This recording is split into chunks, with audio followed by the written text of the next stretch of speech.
Hi you guys, this is Rachel Kirkland here, the Modern Shaman. Thank you for being with me again for another YouTube question and answer video for this week.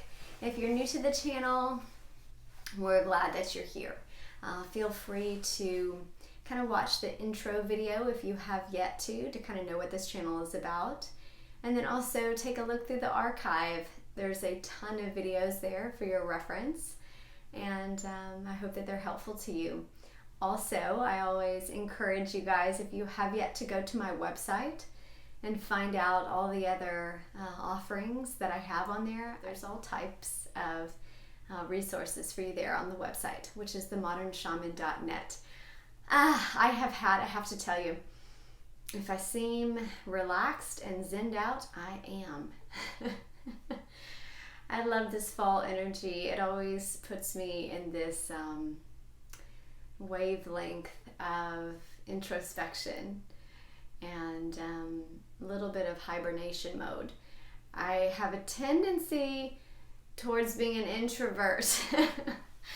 I love it. It's like my indulgence is that introversion, and I just had a handful of sessions where I was deep in channeling, and so I'm feeling a lot of that slow vibrational wavelength of peace, contentment, and balance. So I am going to get into the question and then we will take it from there. So here's the question this week. This came in from a viewer, a YouTube viewer. This came in a little while back, but it got put in the queue and then my assistant sent it over to me today. So it says, Rachel, you have literally been a lifesaver to me through your videos. Thank you so much for doing this channel. It always seems to be exactly what I need to hear. I love it when Spirit does that, when the synchronicity of life, whether it's the messages that I put out or you seeing 11:11 everywhere, or reading a book and opening to the perfect page that speaks exactly what you needed to hear to your heart, whatever it may be. I love living in that synchronicity and flow of life. It's just absolutely magical. So I'm glad that Spirit utilizes my videos to provide that sense of a voice and message to you. I can't claim any of that. It doesn't come from me, but I do allow it to flow through me. And I love the sense of feeling useful in that way in your life and feeling like there's purpose in the message. So thanks for sharing that with me. That's a blessing. It's a gift to hear that back, especially because this type of channel, you just kind of throw out the energy and you don't really see where the seeds land.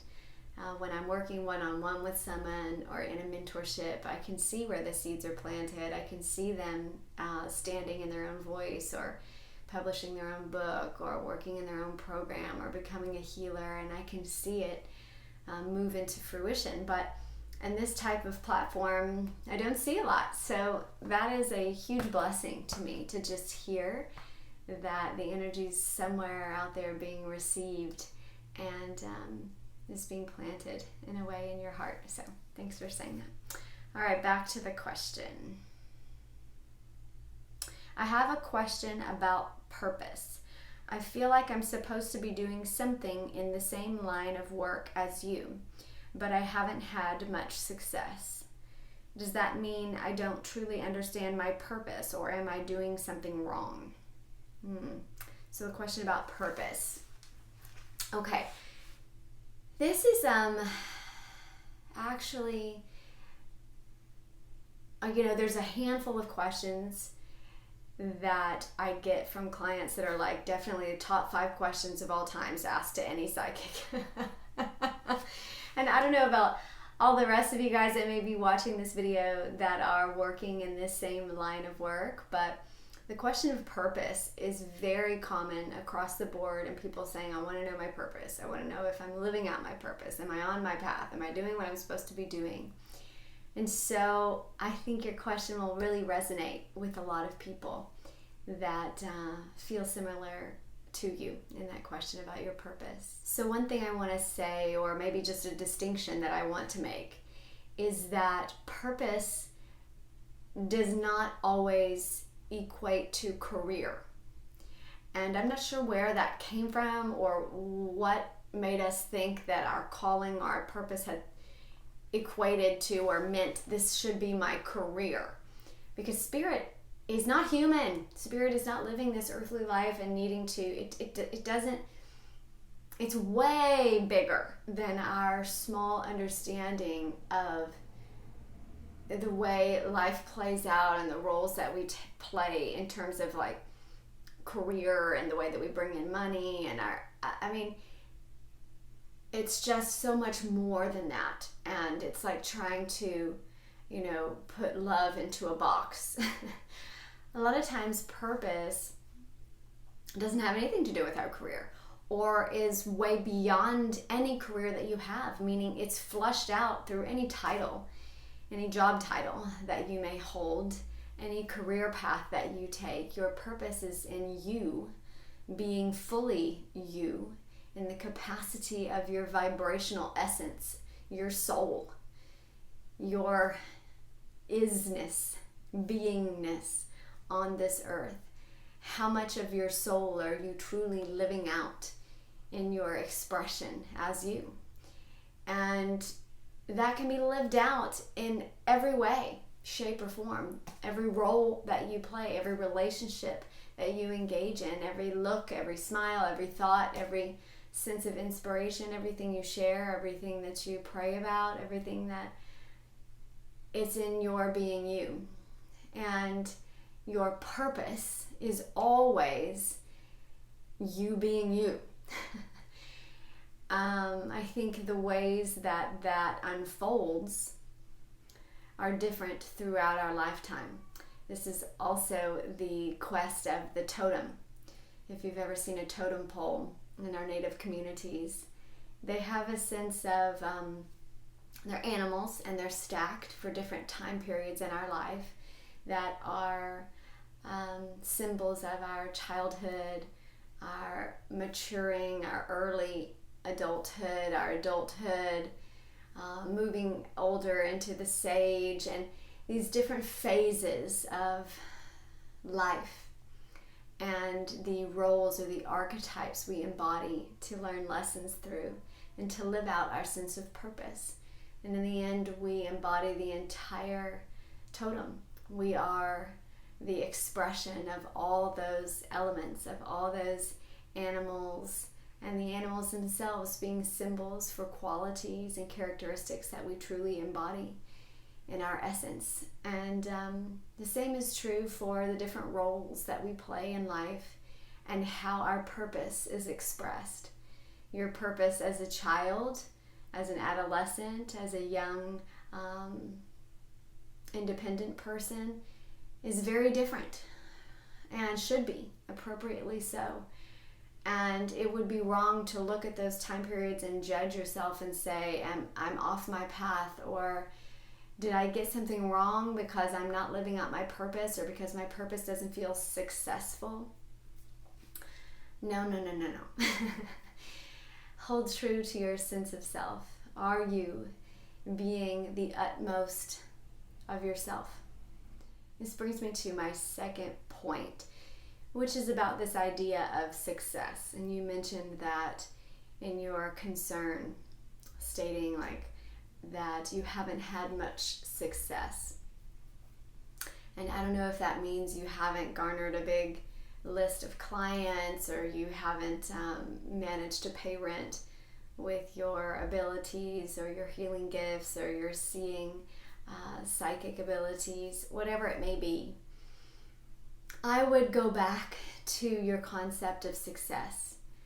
I'm always inspired by Mother Teresa. Those of you guys that are on my social media, from time to time I post quotes of hers. She's always inspired me ever since I was a child. I can't remember, maybe I was 16 or 17. I used to read some of her quotes and biographies and things about her, and she just had such a tenacious spirit towards what she knew to be true, what she believed she was set to do.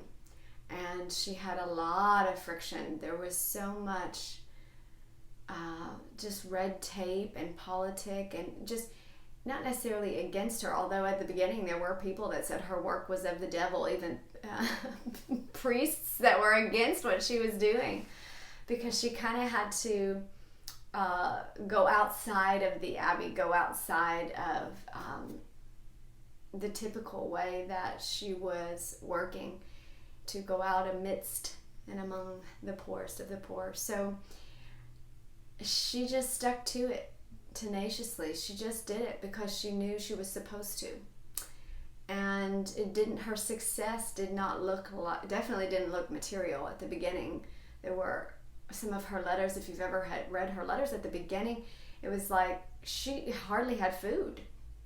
She was she would be like begging for food, like, I haven't eaten in weeks, I'm starving, just like, it was hard for her. So anyways, I start talking about it, but I think that connects to a sense of success. And even when people started following her, she was a teacher before she started working with the poorest of the poor and requested that position. And some of her earliest pupils came and helped her. And I think the first maybe even year or two, she had one pupil. She had one helper, one little girl that she used to teach. That was a Bengali student, and also felt a compassion and desire to help those and give dignity to the dying. And so she was drawn as well. But one student, look at Mother Teresa and what we consider success now. She's been canonized as a saint and all of this. But, there was a lot of time that was just strict devotion from her heart to the heart of her cause, of her purpose, of what she felt called to do. And it took however long it took, but she wasn't going to give up on it. So that's my little bit of motivation, I guess, to you, is to stay in the heart of why you're doing what you're doing. If it's who you are, if it's truly your sense of purpose, there's nothing to take. You cannot be unsuccessful. Your success is found in the tenacity of your spirit, the strength of your character, amidst all the other things that look like they're not successful in the ways of the world. Sometimes the success of the spirit and the success of the soul looks very different than the success of the material world. I'm going to get to your final question, which is, am I doing something wrong? And I'm not going to claim any sort of judgment on you. I think you are the best one to answer that question. Am I doing something wrong? And I have to check myself all the time. I think even as a mother, in any role that I play, any relationship that I'm in, even as a daughter or a sister, a friend, or a healer, or a reader, I have to move into that question within my own integrity, my own heart, which says, am I doing anything wrong here? Is there anything I'm missing? Is there anything I could do better? That's the one I like. That's the question I like. Is there any way that I feel like I could do better? And when you ask yourself this question, instead of asking me or asking someone else or asking the other people that are surrounding you in those roles, you're more honest. And there's this sense of, I think I could put more energy into this. I could get on my knees when I pray. I could look into the person's eyes and put my phone down when I'm talking to them. I can slow down and listen to what my children have to say when they want to tell me a story.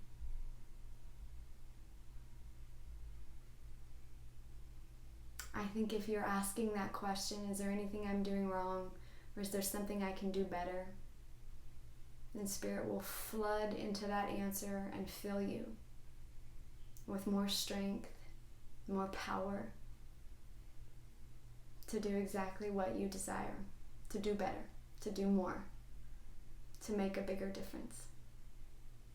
They will answer your prayer and your calling and your question. simply by the basis of your true desire and your heartfelt sincerity to be better, to do it right, and to make a difference. I pray blessings upon you, blessings upon your heart, peace and alignment within your soul. And I pray absolute success in all of your endeavors, in everything that you touch. May it turn to light and shine absolute glory. Because you are absolutely glorious. Don't forget that.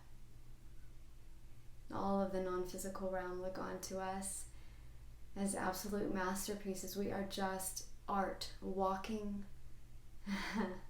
light waves of art, living art that express absolute beauty of God. The way that we look at a beautiful sunset and we're just like, oh my gosh, it's magnificent. That's how the non-physical realm feels and sees and experiences you. So even when we feel like we're getting it wrong, we could do better,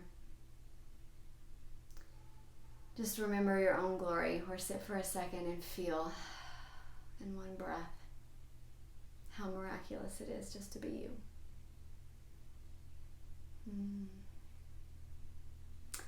All right, I'm going to sign off here, and I will be back with you guys next week. Many blessings and love to you all.